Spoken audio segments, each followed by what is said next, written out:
Hello good morning friends, मेरा नाम ऋतुराज, आपका मेरे चैनल में स्वागत है। तो भाई आज की क्लास चालू करते हैं। 14 दिसंबर है आज। तो जान लेते हैं 14 दिसंबर के दिन क्या प्रमुख घटनाएं हुई थी देश और दुनिया के इतिहास में। 14 दिसंबर के दिन सन 1911 में रोवाल्ड आर्मसन ने दक्षिणी ध्रुव पर पहली बार कदम रखा था। यह वह उपलब्धि थी जिसमें सबसे पहले हमको पता चला था कि दक्षिण ध्रुव नाम की कोई चीज होती भी है, और वहां पर सबसे पहले कदम रखने वाले व्यक्ति कौन थे? रोवाल्ड आर्मसन पहले व्यक्ति थे। सन 1946 में डॉक्टर राजेंद्र प्रसाद भारत की संविधान सभा के अध्यक्ष निर्वाचित किए गए थे। इसके पहले 9 दिसंबर के दिन सबसे पहली बार संविधान सभा की बैठक हुई थी। उसमें अध्यक्षता की थी सच्चिदानंद जी ने। उसके बाद फिर 14 दिसंबर के दिन डॉक्टर राजेंद्र प्रसाद जी को संविधान सभा का अध्यक्ष निर्वाचित कर दिया गया था। चुनाव हुए थे वहां पे, और फिर वहां पे सर्वसम्मति से डॉक्टर राजेंद्र प्रसाद जी को चुन लिया गया। 14 दिसंबर सन 1997 ग्रीन हाउस गैसों के उत्सर्जन में कटौती के लिए विश्व के सभी देशों में सहमति प्राप्त हुई थी, जिससे सभी लोग इकट्ठे होके यहाँ पे उन्होंने बातचीत की थी कि भाई गैस जो है, ग्रीन हाउस गैसों को हमको कैसे उत्सर्जन में बचाना है, कैसे इनमें कटौती करना है, और कैसे हमको अपने पर्यावरण को बचा के रखना है, ग्लोबल वार्मिंग को कंट्रोल करना है। चलिए बात करेंगे 14 दिसंबर के दिन प्रमुख अवसर एवं उत्सव क्या रहते हैं। हवाई सुरक्षा सप्ताह मनाया जाता है। राष्ट्रीय ऊर्जा संरक्षण दिवस मनाया जाता है 14 दिसंबर के दिन। 14 दिसंबर के दिन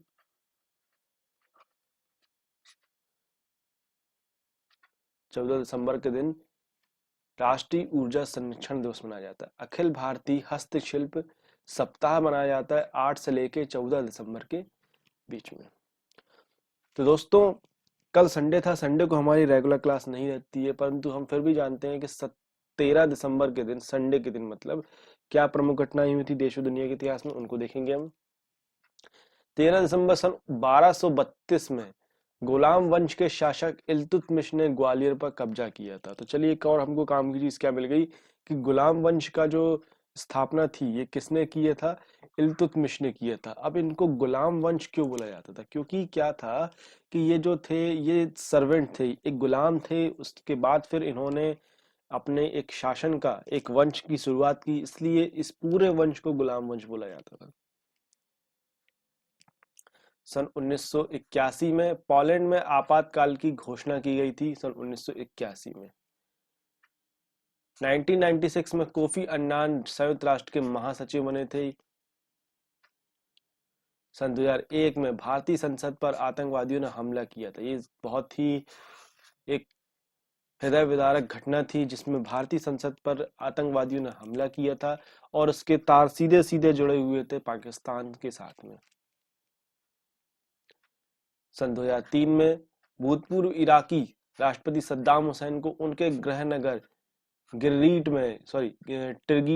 टिग्रीट के निकट गिरफ्तार कर लिया गया था। सन 1921 में बनारस हिंदू विश्वविद्यालय का उद्घाटन प्रिंस ऑफ वेल्स के द्वारा किया गया था। सन 1921 में 13 दिसंबर के दिन। तो दोस्तों, ये तो हमने देख लिया 14 दिसंबर के दिन क्या प्रमुख घटनाएं हुई थी, 13 दिसंबर के दिन क्या प्रमुख घटनाएं हुई थी। अब वापस से आते हैं अपने करंट अफेयर्स क्विज की तरफ। तो यहाँ पे क्वेश्चन है, हाल ही में किस बैंक ने आत्मनिर्भर महिला स्वर्ण सुरक्षा योजना आत्मनिर्भर महिला स्वर्ण योजना शुरुआत की है? ऑप्शन है आपके पास, बैंक ऑफ बड़ौदा, भारतीय state bank, Canara bank, bank of India. चलिए, इसका आंसर आप मुझे कमेंट में दीजिए, क्या रहने वाला है। दोस्तों, आपसे निवेदन है, अगर आपने मेरे चैनल को अभी तक सब्सक्राइब नहीं किया है तो प्लीज इसे सब्सक्राइब करें, जिससे आपको आने वाले समय में नेक्स्ट वीडियो को नोटिफिकेशन लगातार मिलते रहे। क्योंकि हमारी जो क्लास रहती है रेगुलर सुबह 6 बजे रहती है, और साथ ही साथ में रोज शाम को 7 बजे हम करंट अफेयर्स के डिटेल एनालिसिस को भी करा करते हैं। तो उस क्लास को भी आप देखना ना भूलिए। चलिए, इसका आंसर है बैंक ऑफ बड़ौदा। अब कुछ जानकारी देख लेते हैं इसके बारे में। बैंक ऑफ बड़ौदा ने हाल ही में अपने बड़ौदा गोल्ड लोन के तहत आत्मनिर्भर महिला योजना की शुरुआत की है। इस योजना का उद्देश्य भारत की आत्मनिर्भर महिला को लक्षित करना है। इस योजना के तहत बैंक महिलाओं को 0.50% की रियायत पर ऋण उपलब्ध कराएगी और गोल्ड लोन स्कीम के तहत बैंक एग्री गोल्ड लोन 0.25% रियायत और रिटेल ऋण 0.50% पर रियायत का भी देगी। विश्व आर्थिक मंच 2021 निम्न में से कहां पर आयोजित किया जाएगा? ऑप्शन है आपके पास हांगकांग, स्विट्जरलैंड, दक्षिण कोरिया या फिर सिंगापुर। चलिए इसका आंसर दीजिए कमेंट में। विश्व आर्थिक मंच 2021 निम्न में से कहां पर आयोजित किया जाएगा? चलिए इसका आंसर है सिंगापुर। विश्व आर्थिक मंच ने अपनी वर्ष 2021 की वार्षिक बैठक सिंगापुर में आयोजित करने का फैसला किया है।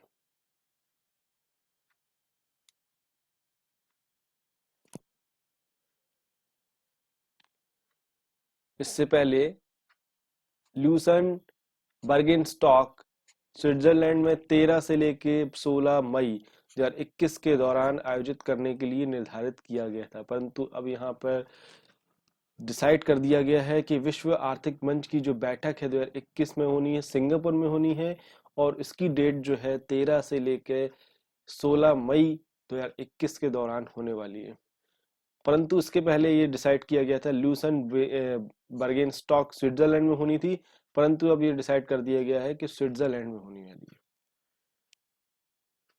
स्विट्जरलैंड से वार्षिक फोरम को स्थानांतरित करने का निर्णय यूरोप में बढ़ती कोविड-19 महामारी को देखते हुए किया गया है। यहाँ पे चेंजेस जो किया गया है, मेनली कारण इसका ये है कि यूरोप में सबसे ज्यादा कोविड-19 महामारी को फैलता हुआ देखा जा रहा है, इसीलिए यहाँ पे डिसाइड किया गया कि भाई वहां पे बैठक ना करके हम सिंगापुर में करेंगे। साल 71 में हुई स्थापना के बाद यह दूसरा मौका होगा जब फोरम को स्विट्जरलैंड के बाहर आयोजित करना पड़ रहा है। विश्व स्क्वैश फेडरेशन के अध्यक्ष के रूप में निम्नलिखित में से किसको नियुक्त किया गया है? ऑप्शन आपका जैक फॉन्टेन, जेना वोल्ट्रीज, थॉमस बाक या फिर सूजी सिमॉक। विश्व स्क्वैश फेडरेशन के अध्यक्ष के रूप में निम्न में से किसको चुना गया है? चलिए इसका आंसर है जेना वोल्ट्रीज। इंग्लैंड के जेना वोल्ट्रीज को वर्ल्ड स्क्वैश फेडरेशन WSF का अध्यक्ष चुना गया है। वे साल 1967 में स्थापित फेडरेशन की 10वीं WSF की अध्यक्ष होंगी। वे न्यूजीलैंड की सूसी सिमकॉक के अध्यक्ष बनने के बाद दूसरी महिला है।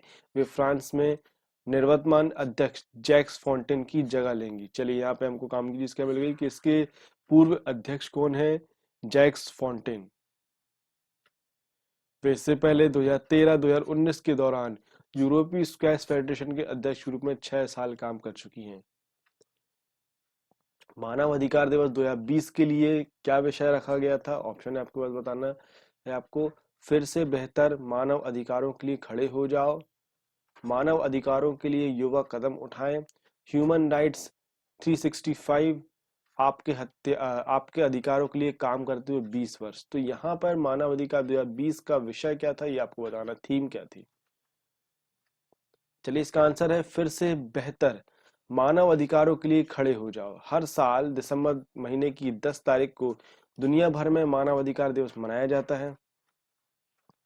लोगों का ध्यान मानव अधिकार की तरफ आकर्षित करने के लिए संयुक्त राष्ट्र ने 1950 में 10 दिसंबर को मानव अधिकार दिवस के रूप में घोषित किया था। इस साल मानव अधिकार दिवस का विषय जो है फिर से बेहतर मानव अधिकारों के लिए खड़े हो जाओ, यह है। इस विषय का कोरोना महामारी के मद्देनजर रखा गया है इस विषय को। खेल मंत्री किरेन रिजिजू ने संन्यास ले चुके खिलाड़ियों को रोजगार मुहैया कराने के लिए कितने खेलो इंडिया केंद्र खोलने की यहाँ पे घोषणा करी है? ऑप्शन है आपके पास 1500 खेलो इंडिया केंद्र, 1200 खेलो इंडिया केंद्र, 1000 केंद्र या फिर 1800 खेलो इंडिया केंद्र। चलिए इसका आंसर दीजिए कमेंट में। खेल मंत्री किरेन रिजिजू ने संन्यास ले चुके खिलाड़ियों को रोजगार मुहैया कराने के लिए कितने खेलो इंडिया केंद्र खोलने की घोषणा की है? चलिए इसका आंसर है 1000 खेलो इंडिया केंद्र। अब इसके बारे में कुछ डिटेल्स और देख लेते हैं। खेलो इंडिया कार्यक्रम जो है 2018 में शुरू किया गया था। इसे भारत में खेल संस्कृति को बेहतर बनाने के लिए लॉन्च किया गया था। यहाँ पे सबसे मेन इम्पोर्टेंट चीज ये है कि जो खिलाड़ी जो है जब तक खेल में है, अपने परफॉर्मेंस में रहता है, तो सब कोई उसको पूछते हैं और तब तक उसका करियर भी है, तब तक उसको पैसे मिल रहे हैं, सीधी बात ये है। परंतु उसके बाद जब वो संन्यास ले चुका रहता है, संन्यास ले लेता है, तो फिर उसके बाद फिर उसकी लाइफ जो है खेल से अलग हो जाती है। तब वहां पर उसके जीवन यापन कैसे होगा, कैसे उसको सारी चीजों का फायदा मिले, इसको देखते हुए भारत सरकार की तरफ से जो खेल मंत्रालय है उसने एक नया स्कीम चालू की, जिसमें खेलो इंडिया केंद्र बनाए गए हैं, जिसकी शुरुआत 2018 में की गई थी, जिसके तहत जो पूर्व खिलाड़ी रहेंगे उनको सारी सुविधाएं दी जाएंगी, उनको रोजगार दिया जाएगा। आप वहां पे कोच बन सकते हो, ट्रेनिंग पूरी करा सकते हो, वगैरह वगैरह सारी चीजें, जिससे उनको रोजगार मिलेगा। खेल मंत्री किरण रिजिजू ने कहा कि जब खिलाड़ी परेशानी में होता है तो उससे भावी पीढ़ियां भी हतोत्साहित होती हैं। वॉलमार्ट ने किस देश से वर्ष 2027 तक $10 अरब का निर्यात करने की घोषणा की है? ऑप्शन है आपके पास नेपाल, चीन, रूस या फिर भारत। चलिए इसका आंसर दीजिए कमेंट में। वॉलमार्ट ने किस देश से वर्ष 2027 तक $10 अरब का निर्यात करने की घोषणा की है? चलिए आंसर है भारत। दिग्गज रिटेलर वॉलमार्ट ने भारत से होने वाले अपने निर्यात में अगले 7 साल में 3 गुना बढ़ोतरी की घोषणा की है। वॉलमार्ट ने कहा 2027 तक कंपनी सालाना $10 अरब के भारत में बनने वाले सामान को निर्यात करेगी। भारत को वैश्विक बाजार के लिए मैन्युफैक्चरिंग हब के रूप में विकसित करने की सरकार की नीति के समर्थन में वॉलमार्ट ने यह घोषणा की है। अंतर्राष्ट्रीय पर्वत दिवस निम्न में से किस दिन मनाया जाता है? ऑप्शन आपके पास 15 मार्च, 11 दिसंबर, 16 अप्रैल या फिर 10 जनवरी। चलिए इसका आंसर दीजिए कमेंट में। अंतर्राष्ट्रीय पर्वत दिवस निम्न में से किस दिन मनाया जाता है? चलिए इसका आंसर है 11 दिसंबर। इस दिन का मुख्य उद्देश्य पहाड़ों के संरक्षण और इसकी समृद्ध जैव विविधता के बारे में जागरूकता बढ़ाना है। यह दिन पर्यावरण में पहाड़ों की भूमिका और जीवन पर इसके प्रभाव को समझने के लिए लोगों को शिक्षित करता है। संयुक्त राष्ट्र महासभा ने सन 2002 को संयुक्त राष्ट्र अंतर्राष्ट्रीय पर्वत वर्ष घोषित किया था और 11 दिसंबर को 2003 से अंतर्राष्ट्रीय पर्वत दिवस के रूप में नामित भी किया है। हाल ही में भारतीय मूल की किस सांसद को कांग्रेसनल प्रोग्रेसिव कॉकस सीपीसी की अध्यक्ष के तौर पर चुना गया है? प्रमिला जयसवाल, कमला हैरिस, मेघा नार्वेकर, माला अडेगा। चलिए इसका आंसर दीजिए कमेंट में, क्या रहने वाला है? किसको हाल ही में भारतीय मूल की हैं सांसद को, भारतीय मूल की सांसद को कांग्रेसनल प्रोग्रेसिव कॉकस के अध्यक्ष के रूप में चुना गया है? चलिए इसका आंसर है प्रमिला जसपाल। प्रमिला जसपाल जी को चुना गया है। अब कुछ डिटेल्स देख लेते हैं। सीपीसी अध्यक्ष के तौर पर चुने जाने वाले जसपाल अमेरिका में 170वीं कांग्रेस के सबसे ताकतवर सांसदों में से होंगी। अमेरिका में यह पद प्रभावी और अनुभवी सांसदों को दिया जाता है। इन्होंने इस अवसर पर कहा कि सीपीसी रंगभेद को खत्म करने, गरीबी और असमानता को मिटाने जैसे कामों को प्रमुखता देगा और देश में परिवर्तन लाने का मार्ग भी प्रशस्त करेगा। इनमें से किन दो व्यक्तियों को 2020 के Time person of the year के लिए चुना गया है? ऑप्शन है सोनू सूद, नरेंद्र मोदी, बिडेन या और Kamala Harris, Joe Biden, Donald Trump, Narendra Modi या फिर व्लादिमीर पुतिन। चलिए आपको बताना है इनमें से किन दो व्यक्तियों को वर्ष 2020 के Time person of the year के लिए चुना गया है। दोस्तों आपसे फिर से मेरा निवेदन है, अगर आपने मेरे चैनल को अभी तक सब्सक्राइब नहीं किया है और अगर आपको ये वीडियो पसंद आता है तो प्लीज लाइक जरूर करिए और सब्सक्राइब जरूर करिए।